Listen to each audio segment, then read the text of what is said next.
बिस्मिल्लाहिर्रहमानिर्रहीम। अस्सलाम वालेकुम। कैसे हैं आप? उम्मीद है सब खैरियत से होंगे। तो जनाब मैथमेटिशियंस मैथ सीखने वाले हाजिर हैं, ठीक है, हाजिर हैं बेसिक मैथ के साथ। बेसिक मैथ का मकसद ये है कि जो मैथ से ज़्यादा एनर्जेटिक है, मैथ से कतराता है, समझ नहीं आती, क्या से किस तरीके से सीखें, इनके लिए बड़े आसान वे से, इजी कॉन्सेप्ट से, जो हमारा नैरेटिव है कि मैथ विद इजी कॉन्सेप्ट, इस नैरेटिव के साथ हमने बेसिक मैथ का आगाज़ किया हुआ है कि जो भी बच्चा और जिस लेवल का भी हो, अगर वो मैथ में घबरा रहा है, परेशान हो रहा है, कुछ भी है, मैथ से एलर्जेटिक है, घबराना नहीं है, परेशान नहीं होना, सिर्फ हमारे साथ जुड़ के रहना है। डेली एक एक चीज़ सीखनी है। इंशाल्लाह जब आप हमारे साथ रोज़ाना एक एक वीडियो देखते जाएंगे तो इंशाल्लाह डे बाय डे आप देखेंगे कि आपके जो मैथमेटिकल जो कॉन्सेप्ट हैं वो क्लियर होंगे। अगर मैथमेटिकल मैथ्स के जो बेसिक कॉन्सेप्ट है अगर वो आपके क्लियर हो गए, देन मैथ एलर्जेटिक नहीं होगा, मैथ से घबराएंगे नहीं, और वही मैथ जिससे आप सर पकड़ के बैठ गए हैं कि कैसे सीखें, वही आपका फेवरेट सब्जेक्ट बन जाएगा। तो इस उम्मीद के साथ, इस नैरेटिव के साथ हम हाजिर हैं आज लेक्चर नंबर 2 में। लेक्चर 1 में हम बेसिकली पढ़ चुके हैं कल कि व्हाट इज सेट। सेट क्या है?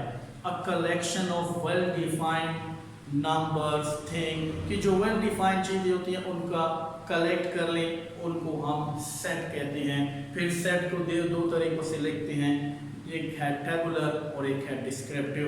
ये हमने पढ़ लिया। आज आप किसी भी स्टूडेंट से क्वेश्चन करें कि how many types of set, तो स्टूडेंट बड़े सोच में पड़ जाता है, जी ये क्या बोल रहा है। टाइप्स ऑफ सेट हैं, टाइप्स ऑफ सेट हैं, कौन कौन से हैं आपने सीखना है, ठीक है। आप जिस लेवल की भी, यहाँ पर मैट्रिक के लेवल के बच्चे से पूछे टाइप्स ऑफ सेट, वो बेचारा घबरा जाता है, टाइप्स ऑफ सेट क्या है। तो देखिए ये टाइप्स ऑफ सेट मौजूद हैं, सीखने हैं, क्या है।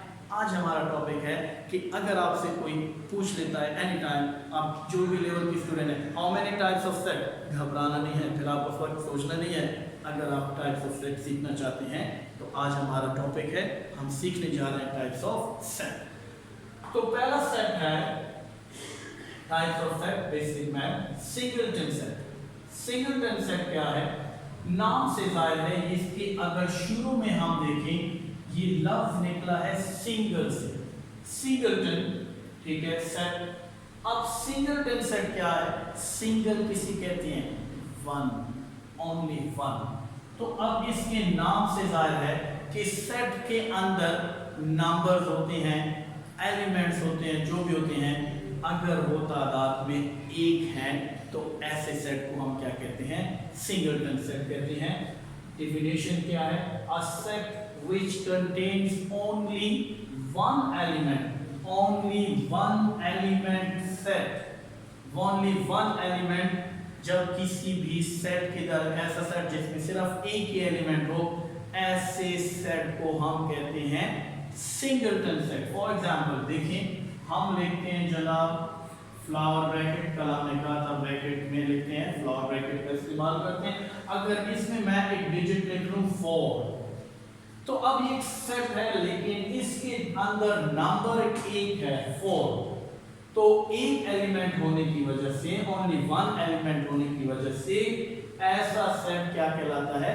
सिंगलटन सेट कहलाता है। अब वन भी हो सकता है, यहाँ पे आप अल्फाबेट का भी इस्तेमाल कर सकते हैं ए, लेकिन याद रखिए कि अगर ये अल्फाबेट सेट के अंदर आएंगे तो आपने कैपिटल नहीं लिखने, हमेशा स्मॉलर लिखने हैं। कैपिटल सिर्फ सेट को जाहिर करने के लिए इस्तेमाल करते हैं कि लेट्स सपोज अगर मैं कहूं सेट ए, तो यहाँ पे हम कैपिटल अल्फाबेट का इस्तेमाल कर सकते हैं, लेकिन सेट के अंदर अगर कोई अल्फाबेट आ गया तो हमेशा वो स्मॉलर अल्फाबेट का इस्तेमाल करेंगे, ग्रेटर का नहीं कर सकते। तो ये हमारे पास हो गया सिंगलटन सेट, कि ऐसा सेट जिसमें सिर्फ एक एलिमेंट होगा, इस किस्म के सेट को हम क्या कहते हैं? सिंगलटन सेट कहते हैं। What is finite set? अब देखें फाइनाइट, इनफाइनाइट, ये दो एक जैसी चीजें हैं। फाइनाइट क्या है? A set in which numbers or element is finite, कि एक ऐसा सेट जिसमें नंबर्स या जो एलिमेंट्स हैं वो फाइनाइट हो। लव फाइनाइट का आसान अल्फाज क्या है, इसका मतलब क्या है कि वो चीजें जो काउंट हो सके, काउंटेबल चीजें, गिनी जाने वाली चीजें, कि जिसका कोई एंड हो, जो काउंट हो सके, ऐसी चीजों को, ऐसी कलेक्शंस को हम कहते हैं या ऐसी चीजों को कहते हैं फाइनाइट। और ऐसे सेट जिसमें नंबर्स का कोई एंड हो, जिसमें नंबर काउंट हो सके, ठीक है, लिमिटेड हो, तो ऐसे सेट को हम कहते हैं फाइनाइट सेट। फॉर एग्जांपल अगर मैं लिख लेता हूं set A is equal to A B C, तो अब ये अल्फाबेट शुरू होंगे, D होगा, E होगा, F, और आखिर में ये कहां तक जाएगा, इसका कोई ना कोई एंड है, dot dot dot X Y and Z। तो इसका मतलब है कि इस सेट का कोई एंडिंग नंबर है, कोई काउंटेबल है, इसमें एलिमेंट्स काउंट हो सकते हैं। ऐसा सेट क्या कहलाता है? फाइनाइट सेट कहलाता है। फॉर एग्जांपल अब जो भी बड़े से बड़ा सेट ले लें, छोटे से छोटा ले लें, for example 1 2 3 dot dot dot 1 0 0 0 0 0, जितना भी बड़े या ज्यादा नंबर्स हो, लेकिन उसका एंड अगर है, वो नंबर काउंटेबल है, तो ऐसे सेट को हम क्या कहते हैं? फाइनाइट सेट कहते हैं। फाइनाइट का मतलब है काउंटेबल, इनफाइनाइट का मतलब है आसान अल्फाज में नॉट काउंटेबल। तो अब जब फाइनाइट समझ आ गया तो इनफाइनाइट डेफिनेटली समझ आ गई है कि a set in which the number of element is infinite, mean इसका कोई एंड नहीं होगा, ये चीजें क्या होंगी? अनकाउंटेबल होंगी, ये काउंट नहीं की जा सकती। फॉर एग्जांपल मैं लिखता हूं जी इनफाइनाइट एक सी सेट, मैं लिखता हूं 1 2 3 dot dot dot dot dot चलते हैं। अब ये काउंटिंग है, ठीक है, नेचुरल नंबर सेट, लेकिन आप आसान अल्फाज में देखो, यहां से काउंटिंग शुरू है 1 2 3, अब ये चल रही है, इसका एंड नहीं है, एंडिंग नहीं है। अब इसका एंडिंग था, यहां पे एंडिंग नहीं है। जब एंडिंग नहीं है, इट मींस ये अब कहां पे खत्म है? 1000 पे खत्म है, 1 लाख पे खत्म है, मिलियन पे खत्म है, बिलियन पे खत्म है। There is no ending in this set. So if there is no ending in a set, so that type of set is called infinite set. तो यहाँ पे कोई ending नहीं है, ये सेट काउंट नहीं हो सकता, तो ऐसे सेट को हम क्या कहेंगे? इनफाइनाइट सेट कहते हैं। कोई भी सेट लिख सकते हैं, D is equal to क्या करेंगे जनाब?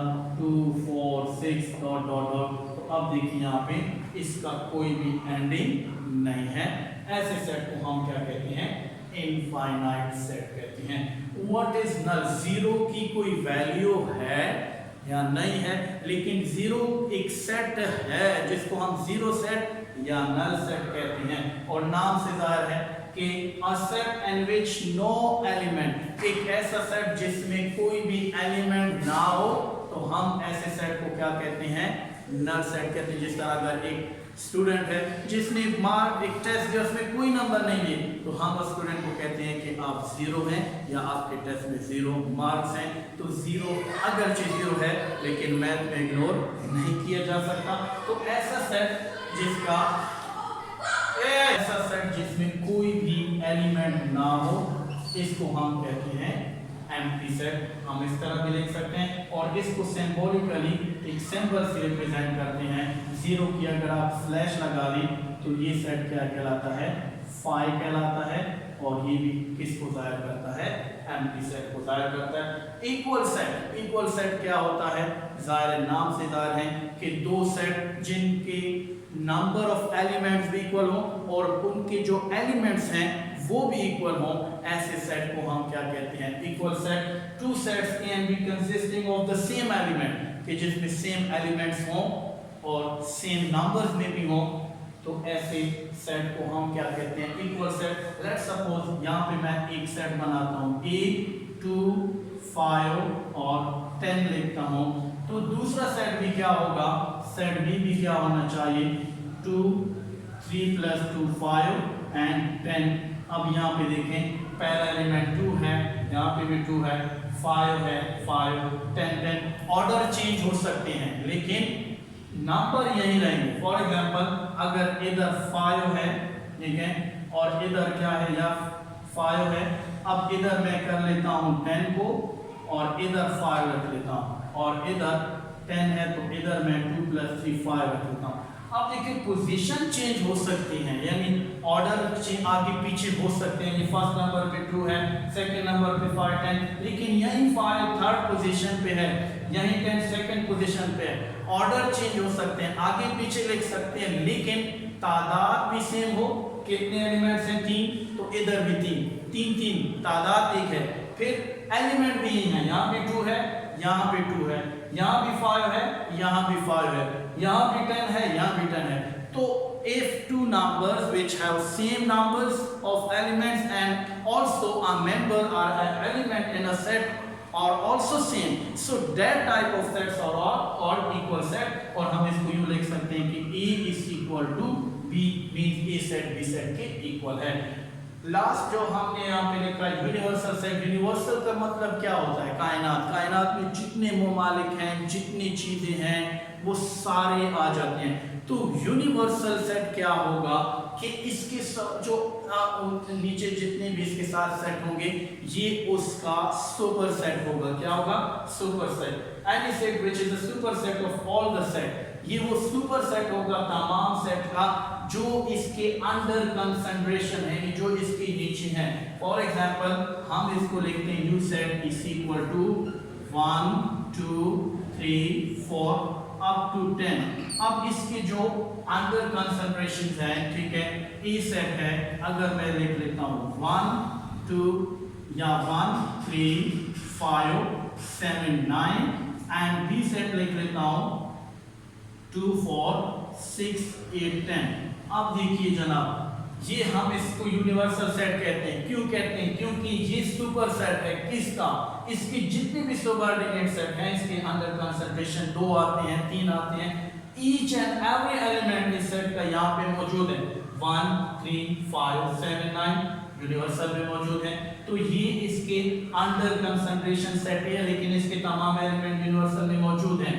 बी इसके अंडर कंसंट्रेशन सेट है, लेकिन इसका ईच एंड एवरी एलिमेंट यहाँ पे यूनिवर्सल में मौजूद है 2 4 6 8 10। तो इस किस्म के सेट को हम क्या कहते हैं?